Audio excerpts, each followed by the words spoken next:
The fun where kids eat free. Live, local, and informed. You're getting your day started with the all-new KCMO Morning Show with Greg Knapp. On KCMO Talk Radio 710. My name is Greg Knapp. You're on the KCMO Morning Show. 576-7710 gets you on board the program. 576-7710. You can also go online, KCMOTalkRadio710.com. We've been talking a lot about the flooding. And I'm bringing in from All-American blogger Duane Lester. He is the co-founder of the All-American blogger. He was also in the United States Navy as a journalist. Joining me now, he's been following this very closely, reading everything that's out there on it and reporting on it as well. Duane, how are you this morning? I'm doing fantastic, Greg. Thanks for having me on, first of all. A lot of hosts could have just scraped the content off the site, claimed it as their own, and not mentioned me, but the fact that you reached out to me and had me on is very generous, and I appreciate that. Thank you. Oh, we're glad to do it. Yeah, we'd never steal information. Definitely want to give kudos. We've been talking about this. Our newsman Ray Reed is big on this, too, and we've been talking about how the Army Corps over the years has been doing some interesting things with our flood management, and it quite often seems bizarre. Sometimes they're doing it because they're ordered to, sometimes, from the courts or from lawsuits and from congressmen. But you did an investigation through what the Great Plains Examiner looked at on how the Army Corps of Engineers has been handling flood management this year. Tell us what they found about releasing the water all the way back from January till now. Well, what the Great Plains Examiner, and they've done a great job on covering this. I got to give kudos to them. What they found is that they were releasing water consistently, but then in the last few months, like in April and May, they slowed down on releasing that.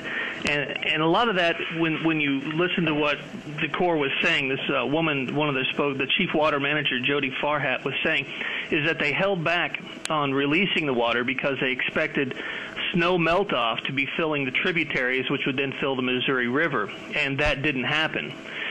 The snow simply wasn't melting like they thought it would. And then they got massive rains that really filled up their reservoirs, and then they were stuck between, a rock and a hard place.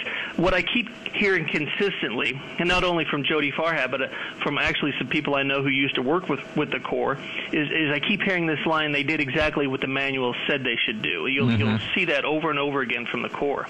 And a lot of what I'm finding is that this manual, the master manual they use for the Missouri River flood system, they don't just worry about flood control and navigation. This manual also dictates how they handle water supply, water quality, hydropower, irrigation, recreation, fish and wildlife. It's like the Corps of Engineers is being pulled in 12 different directions, and they're trying to please everyone at the same time, and they keep failing. Yeah, that's the thing, and including things like saving wildlife that may be endangered, and so now you start competing these things and saying, okay, which one's the most important? And most Missourians, I think, and Kansans and Nebraskans and South Dakotans would say our livelihoods and our homes are more important than whether we catch a good trout next year. Right. They're looking out for animals that are on the endangered species list, like the piping plover and the least tern and a sturgeon. I can't remember the name of the sturgeon right now, but these are all things that the environmental lobby, going way back to when Tom Daschle was in office, were pushing on the Corps to say, look, we've got to have what's called a spring rise, where the river allows sandbars to be available to these animals so they can do their nesting and lay eggs and have their young make it to maturity, and then you let the water go. What's happening is believe it or not, weather changes from year to year. Yeah. And so the manual that is set in stone that they have to follow because Congress dictates to them doesn't allow them the flexibility to say things are different this year. And now what they did this year was actually they called the Fish and Wildlife Service and said, we're not going to be able to help you with your piping plover problem. We got to release this water, which shows there is some flexibility. But they're just not showing it across the board, and you keep hearing them say we're following the manual, and that's the problem. Either the manual needs updated, or the Corps needs the flexibility to make decisions based on the situation that they're facing at the time. Good point. All-American blogger Duane Lester with me here talking about the flooding we're having that could be the Midwest Katrina. I mean, they're talking about in some of these areas if the the repairs they're doing don't work, you could have as much as 10 feet of water for months in much of the city. In Riverside is one area that they were talking about that. Many others, of course, similar situations here on the KCMO Morning Show. And so it sounds like, Duane, that Congress would bear some blame. It sounds like probably some of these environmental extremist groups deserve some blame. And it sounds like the Army Corps also deserves some blame. And that we've got to prioritize the missions for the Army Corps. What number one should be, all right, let's manage this so that we don't destroy livelihoods, farmers, and towns and homes and other businesses that are in the way of this path, and manage the rivers the best we can so that we don't have this extreme flooding.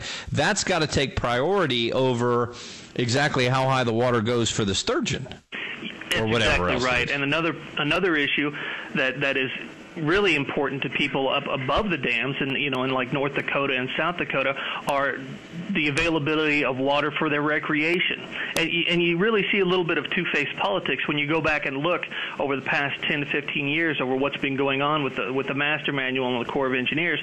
You see now Senator John Hoeven from North Dakota, now he's saying that there needs to be an investigation from the Corps to see what could have been done to prevent the flood. But back in 2004, he was berating the Corps because they weren't holding enough water above the dams.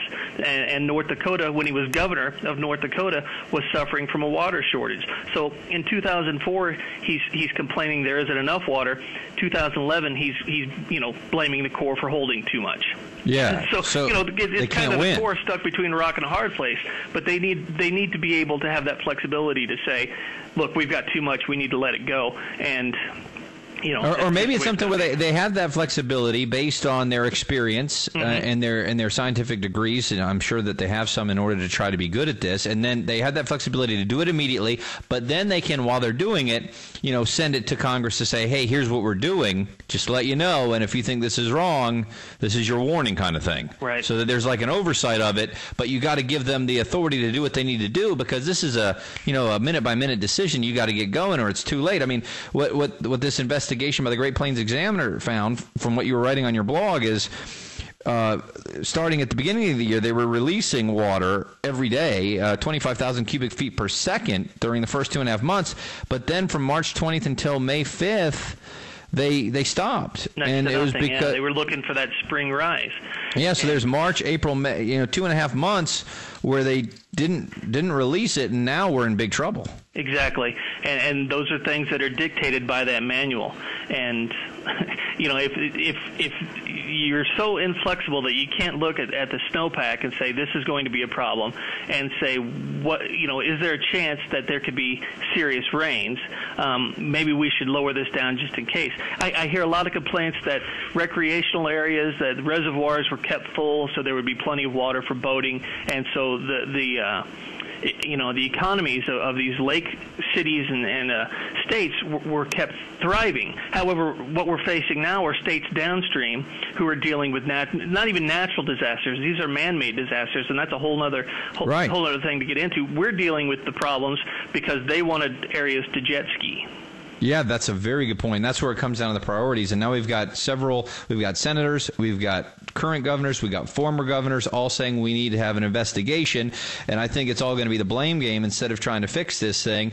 Have you heard anybody talking about what we're talking about, of prioritizing this, giving more flexibility, and changing the way this works? Or is it just about fixing blame? It sounds, what I'm reading now is most people are just saying who's responsible. They're not asking how do we come up with a solution so this doesn't happen again. Gotcha. We're going to have Kansas Governor Sam Brown back on at 8:05. We're going to ask him about this and see if he can get involved in trying to help fix this so we don't have this happen year after year. Because, as you mentioned, weather changes, and next year it could be a drought. Next year it could be even worse flooding. Maybe we better have a plan. Another interesting point that one of the commenters on my website brought up is the fact that since this is a man-made flood, that FEMA is actually invoking an inclusion in the National Flood Insurance Policy and telling people that if you bought your flood insurance after June 1st, you won't be covered because this is not a natural flood, it's a man-made flood. Wow. Even though our government's the one that created the flood. Right. The federal government creates the flood and then turns around and denies the flood claims. What makes this even more irritating is when you read about the U.S. granting $190 million in aid to Pakistan for what? Their flood victims. Flooding. Yes, that's great. All right. Hey, Duane, we appreciate all the best. Duane Lester, he is the co-founder of the All-American Blogger, was a journalist with the Navy, now doing it online. You can find it all at allamericanblogger.com. Hey, thanks for the time. Hey, thank you. It's my pleasure. Yeah, The all the best. KCMO Morning Show with Greg Knapp. Greg Knapp. Oh, that's just great, isn't it? You're not covered. It's a man-made flood. But you caused it. Well, yeah, but you know. And we're going to help the flood victims in Pakistan, but not you. 576-7710 gets you on board the program. 576-7710. And I got to get you the latest on Playboy coming to Kansas City. It's coming up in just a minute. KCMO News with Ray Reed next.